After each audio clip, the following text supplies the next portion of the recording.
චෛත්‍යයක් වඳින්න යනවා, මහසෑය වඳින්න යනවා. දැන් මහසෑය වඳින්න යනවා කියලා පිරිසක් යනවා මෙතනින් වාහනයක් අරගෙන. ඔන්න වාහනේ නැග්ග වෙලාවෙ ඉඳලා සින්දු කී යනවා. අපි කියමු සින්දු කියන වාහන නැග්ග වෙලා ඉඳලා. ඔන්න ගිහිල්ලා ඔන්න විශ්‍රාම ශාලාවක නැතුණා. එතනත් ඒ විහිළු තාලු කර එක එක්කිනාට හිනස් ඉඳලා ඔන්න වතුර නානවා. වතුර ටිකක් නාලා ඔන්න සුදු යඳ ගත්තා. දැන් වැඩි හරිද? දැන් වස්ත්‍රෙන්නේ මේ ඔක්කොම කරගන්න හදන්නේ. වස්ත්‍රයේ අයිති ඇඟට, හිතට නෙමෙයි. ඊට පස්සේ ඔන්න එනවා. එතකොට දැන් සාමාන්‍යයෙන් මහාසාය දකින්නකොට පේනකොට ශාස්ත්‍රුන් වහන්සේව මතක් වෙන්න ඕනේ. බුදුගුණ සිහි වෙන්න ඕනේ. කට වැහෙන්න ඕනේ. හිත බුදුගුණේ පිහිටන්න ඕනේ. එහෙමයි අනුසස් තියෙන්නේ. ඊට පස්සේ මෙනෙහි කර යනවා. ඔන්න මල් ටිකක් හම්බ වුණා. මල් ටිකත් අරගෙන බුදුරජාන් වහන්සේ ගුණ මෙනෙහි කර යනවා. ගිහිල්ලා ඔන්න මහාසෑය පදගුණ කරලා වන්දනා කරනවා. ජීවමාන ශාස්ත්‍රුන් වහන්සේට වගේ මම මේ මහාසෑය වදිනවා කියලා. එතකොට නම් යාන්තම් පිනක් උපදින්නට අවස්ථාව තිබේ. එහෙමයි පිනක් හටගන්නේ. දැන් බෝධින් වහන්සේ නමක් වදින්න ඕනේ. එතකොටත් ඒ විදිහට ශාස්ත්‍රුන් වහන්සේ ගැන මෙනෙහි කර යතොත් තමයි මේ පින හටගන්නේ.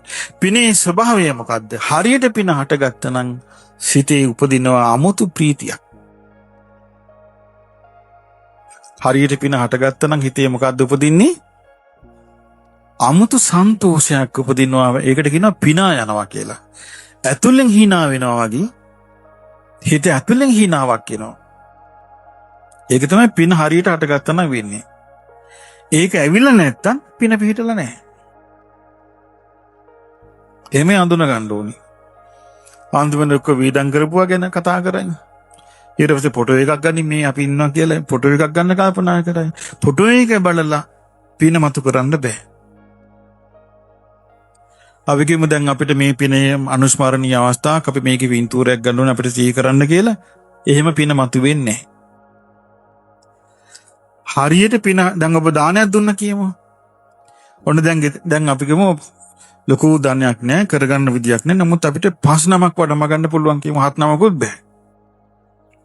5 නමක් වඩම්මගෙන ඔන්න ප්‍රණීත දානයක් හදලා ගෙවල් දොරවල් හොඳට පිරිසිදු කරලා අනී රාතන් වහන්සේලා සිහි කරගෙන මම මේ දාණය දෙන්නේ. රාතන් වහන්සේලා උදෙසා මම මේ දාණය දෙන්නේ කියලා හිතාගෙන ගේ හොඳට පිරිසිදු කළා. ඊළඟ කහපැන් ඉහෙලා රාතුන් වඩින තැනක් හැටියට මං අද මේ හදන්න කියලා රාතුන්ගේ ගුණ මෙනෙහි කර දාණය හදනවා. බුද්ධ පූජා තියෙනවා. දැන් අපි කියමු දානෙට වැඩිය ස්වාමීන් වහන්සේ රාතුන් ගැන කියන්නේ නැහැ. නමුත් දැන් තමන් රහතුන්ගේ ගුණ මෙනෙහි කරනවා. තමන්ගේ පැත්තෙන් පින වැඩෙනවද නැද්ද? පින වැඩෙනවා.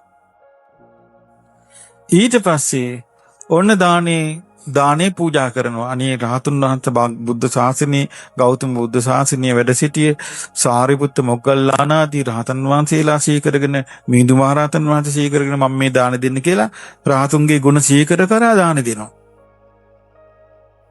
අපිකම දාන දෙද්දී අපිට පේනවා කියමු සංඝයා විහිළු කර වළඳනවා. අපිට ගැටලුවක්ද? Tamanට ගැටලුවක් නෙමෙයි ඒක. Taman දෙන්නේ කාටද? රහතන් වහන්සේලා සිහි කර බෙදනවා. එතකොට රහතන් වහන්සේලා සිහි කර බෙදනකොට සංඝයා වළඳනවා ඒක. ප්‍රත්‍යවේක්ෂ නොකරනක හෝ කරනක උන්වහන්සේලාගේ වැඩක්. ඒක උන්වහන්සේලා අරන් යයි. එතකොට Taman අර විදියට කරගත්තාම ඔන්න දැන් දාන දීලා අවසන් කළා. අවසන් කරලා උන සංඝයාත් වඩිනවා. දැන් ඔන්න හිත ඇතුලෙන් එනවා අමුතු සන්තෝෂයක්. හිත ඇතුලෙන් hina වෙනවා වගේ ප්‍රීතියක් එනවා. අන්න පින වැඩ කරනවා. ඊට පස්සේ තියෙන්නේ ඒ පිනම මෙනෙහි කර අනේ මං රහතන් වහන්සේලා උත්සදාන දුන්නේ කියලා රහතන් වහන්සේලාගේ ගුණ සිහි කරනවා. දැන් මේක කරන්න පුළුවන්ද කියන්න තිසරණේ නැති කෙනෙකුට බෑ. කියන්නේ යම් ප්‍රමාණයකට හරි බුද්ධ රත්නේ ධම්ම රත්නේ සංඝ රත්නේ ගැන යම් කිසි පැහැදිලි දැක්මක් මේ කාලේ වමනයි. මොකද මේ කාලේ ජීවමාන රහතුන් නැන්නේ. ඒ නිසා මේ කාලේ ගොඩක් උමනයි අර රහතන් වහන්සේලා අතීතේ වැඩ සිටියේ රහතන් වහන්සේලා මෙහෙමයි කියලා රහතන් වහන්සේලා ගැන මෙනෙහි කර හිත පිනා යන්න ඕන. හිත සන්තෝෂෙටපත් වෙනවා. මේකට මේ මොනවද කියන්නේ ෆෝන් වලින් ෆොටෝ ගැනීමලි කැමරා වලින් ෆොටෝ ගැනීමලි වීඩියෝ කිරිලි කිසිවක් අදාළ නැහැ. ඒවා එන්නේ වැඩි සවුත් වෙනවා. ඒවා ලං කරගන්න වැඩි සවුත් වෙනවා.